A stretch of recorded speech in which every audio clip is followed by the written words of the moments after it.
Hey guys, this is Dow Phoenix. I wanted to talk a little bit about my thoughts on the new Call of Duty Modern Warfare game and what's really interesting about the gaming press as a whole lately when it comes to the Call of Duty series, because it used to be kind of like the darling FPS back in the day, back in the 360 days, like with the original Modern Warfare 2, Black Ops, and so on, where the press, they couldn't get enough of it. But now, at the same time, when we have the most phenomenal Call of Duty game we've had in a long time, they really scoff at it and they really just don't give it the credit that it deserves when you consider how it's been compared to a lot of the previous Call of Duty games.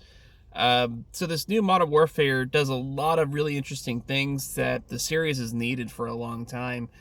For example, it's finally updated the engine, which really has needed it. I mean, the graphics are way better than they were in like some of the older games, like Black Ops 4, I guess, the most recent one on the older engine, for example. It blows that away.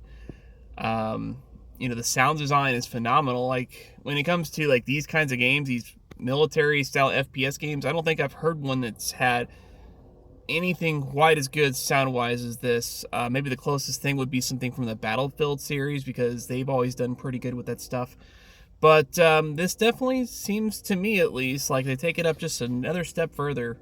You really can hear a lot of distinct sounds with the gunfire and things like that. And I mean, just top-notch stuff all around as far as that stuff, and that's part of the reason why it got nominated, I guess, in the Game Awards for Best Audio Design, which it's not going to win. Let's be realistic here.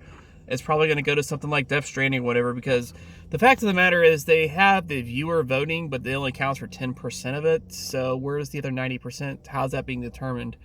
So that's a very good question indeed. A lot of these people that get nominated, they're already determined the winner, unless it's just close enough, between a couple of different nominees where, and that maybe rare situation, they will just let the viewers kind of decide it then. But let's be realistic here, guys.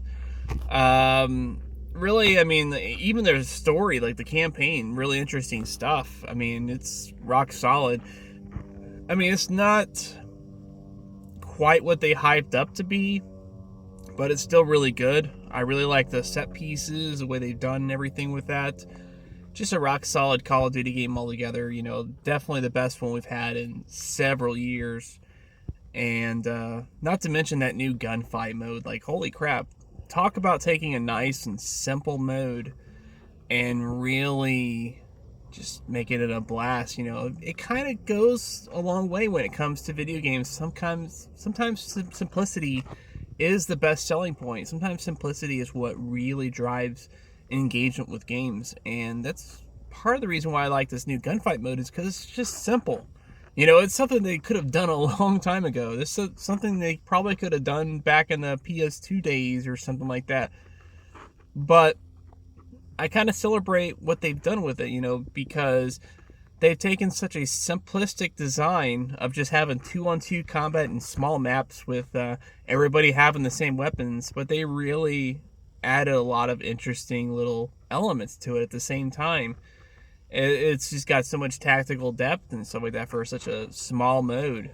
So I'll be really surprised if this mode doesn't take over kind of like esports kind of stuff, like it being a big esports thing, because that would be something I'd be interested in watching. I'm not really an esports guy, but yeah, the new Call of Duty, guys, it's pretty badass. Maybe I'll stream it sometime, so be sure to stay on the loop for it. But till then, Down Phoenix out.